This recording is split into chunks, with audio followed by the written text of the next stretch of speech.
This mini lecture concerns the topic of leading tone seventh chords, which are the ones built on scale degree 7. They are the 7 chords, 7-7 and 7-7. They have two different qualities depending on whether they appear in major or minor. So the features of the leading tone seventh chords, there's two things we need to know about them. First is that they are built on the leading tone always. So we know that in minor, they're going to always have a accidental on them. So we can talk first about what that means. If I'm going to build a 7 chord on the leading tone is T, right, in C sharp minor. So if we get our bearings in C sharp minor, 4 sharps, the leading tone is T or B sharp. We can do this two ways. We can just name the notes of a B chord in C sharp and hope that the accidentals take care of, do the work they need to do. Or we can do the solfege, and in this case, building the solfege off of T is T, Re, remember we're at C sharp minor. Next note up will be Fa, and the last will be Lay, and it'll sound like this. T, Re, Fa, Lay. There's tonic. Here's T, Re, Fa, Lay. It's a pretty tortured little chord.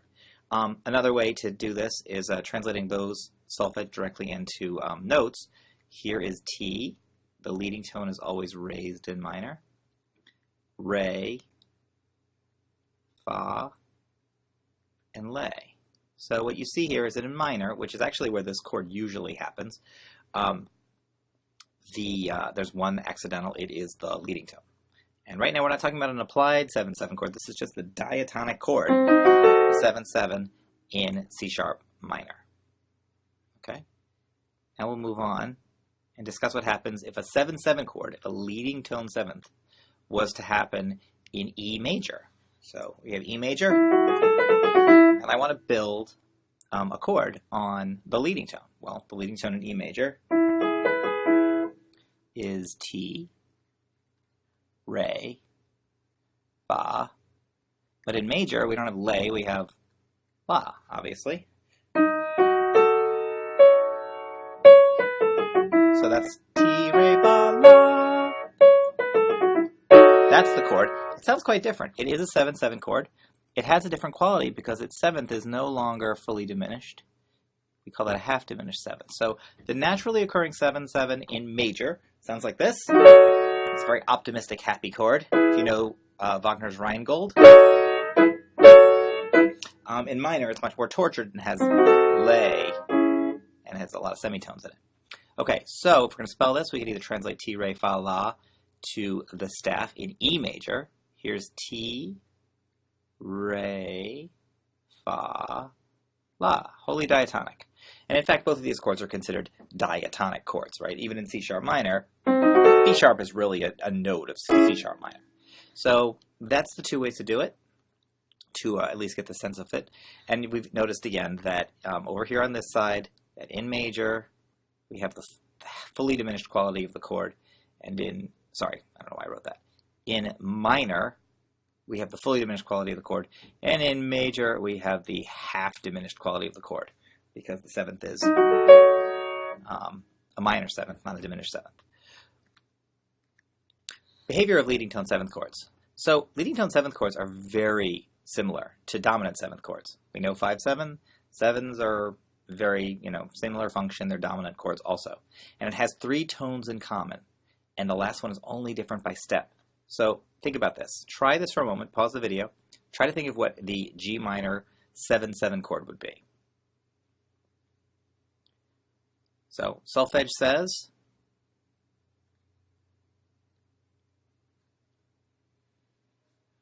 we need T, Re, Fa, Lay. We can just spell it. These are the notes, right? But in G minor, we have E flats, and in every minor key, we have accidentals, like that. But how do you spell the 5-7 chord in G minor?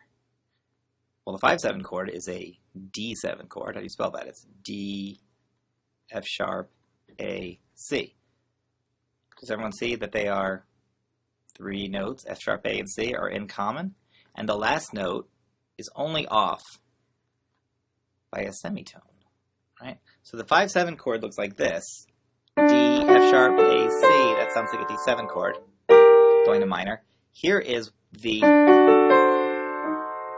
I just moved the D to the E flat. I've actually turned it, if I get rid of this root on this side, if I get rid of this D here and turn it into an E flat, I've actually changed the chord. So what I'm saying is basically 7/7 and 5/7 are very similar chords. So this, referring to, apologies for the clumsiness, this is a dominant functioning chord. So it could be used as a dominant in a tonic, predominant, dominant, tonic progression. Or we'll see that actually that the fully diminished seventh could appear as a 7 of something. It's possible to have 7/7 of 4, let's say, or something like that. Okay, so continuing on from the previous point, we're going to talk about the fact that when you're dealing with 7/7 chords, we'll still be in G minor here, that it's the easiest way to remember them is just to see how close to 5/7 they are. You can think in general that 7/7 inversions are sort of 1 away. And by that I mean the inversion number is sort of shifted 1 from where it appears in the dominant 7th version. So let me clarify that. Here's a G minor chord. Right? The first chord is, well, you tell me what that is. I'll give you a second to analyze, pause the video and try to figure out what these two chords are really quick. This one, the first one, has an F sharp, A, C, E flat in it. It is indeed 7/7. This one, as promised, is very similar but a semitone away. There's no E flat in this chord. F sharp is no longer the root. It is a 5 chord. It is a D7 chord of some kind, but which inversion is it in? 6/5.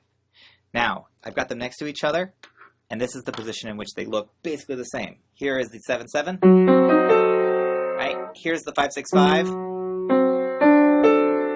How different are those two chords? They just are 1 semitone apart, and their Roman numerals look quite different. So all that's different is that E flat and D. And if you're Beethoven, you can spend all day going backwards and forwards like this. It's beautiful music. 7/7 and 5/6/5 are basically the same chord. And both of them want to go to the same place. Where would you resolve these chords? Probably to a root position tonic. This is a 7/7 chord over here. The chordal 7th of this chord, of an F sharp 7 chord, is the E flat. It will go down to D. The A of either of these chords could go up or down. And the C in this case is Fa. I'm actually looking at that note. Probably is going to also descend. So in either case, we see that a 7/7 chord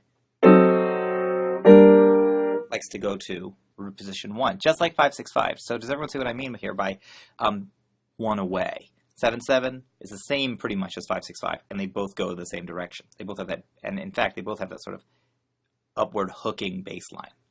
If I was going to do the 7/7 in a different inversion, I would just take the notes of the, the F sharp, A, C, E flat, and I would just pick that one to be in the bass.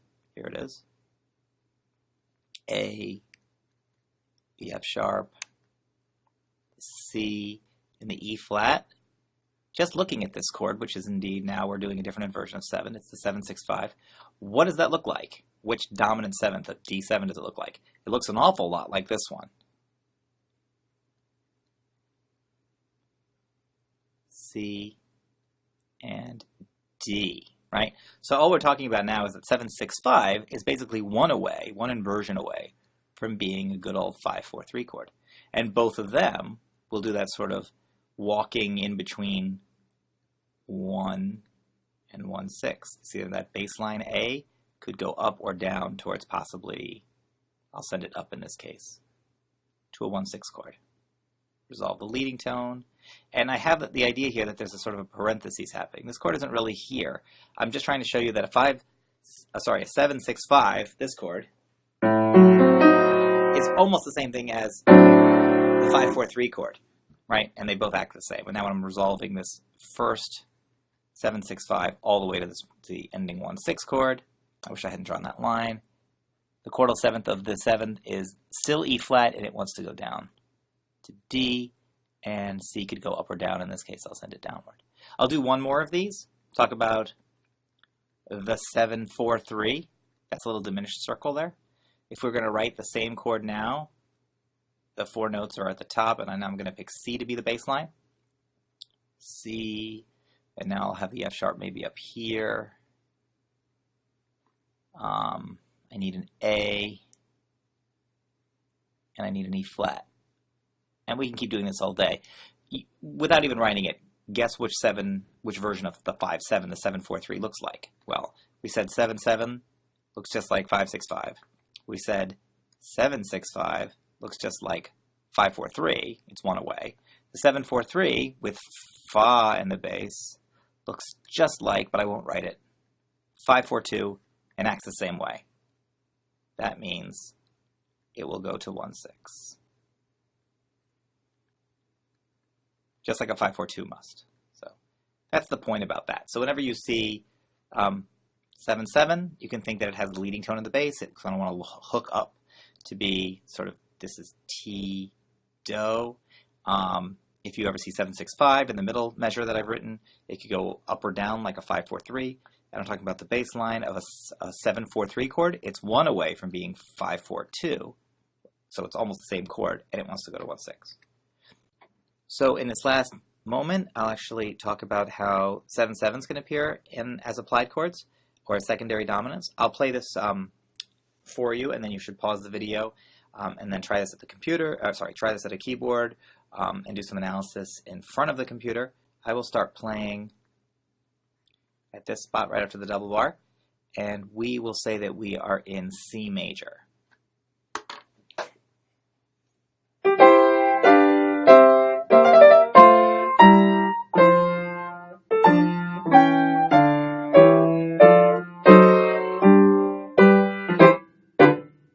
Something like that. I'll play it one more time. We're in C major. Notice the treble clef in the left hand.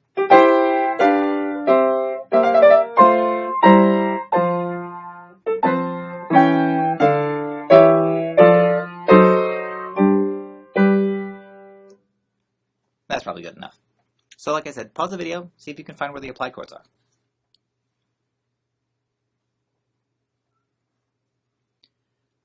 Looking just for accidentals and saying that we are indeed in C major here, we could say that, oh wait, there's maybe an applied chord at this beat here, but the F natural is actually quite diatonic, so that's just a regular old 5, 4, 3, no applied chord. It's just a courtesy accidental that Beethoven's given us. Okay, let's move on. 2 more chords. We have this moment. There's a B flat in it. B flat, G, C, and E. That makes for a C7 chord in 4-2. We're actually dealing here with an applied chord headed towards, if we look over here, what's that? A 4-6. So we were dealing here with a 5-4-2 of 4. Okay, so far, no applied 7s. Okay, keep going.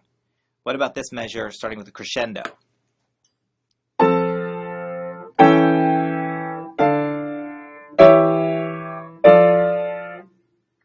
So we have 2 spots with leading tone, applied leading tones of C sharp. One of them is headed towards 2. Another one is headed towards 2-6. What do we say about this first one? That looks like an A7 chord.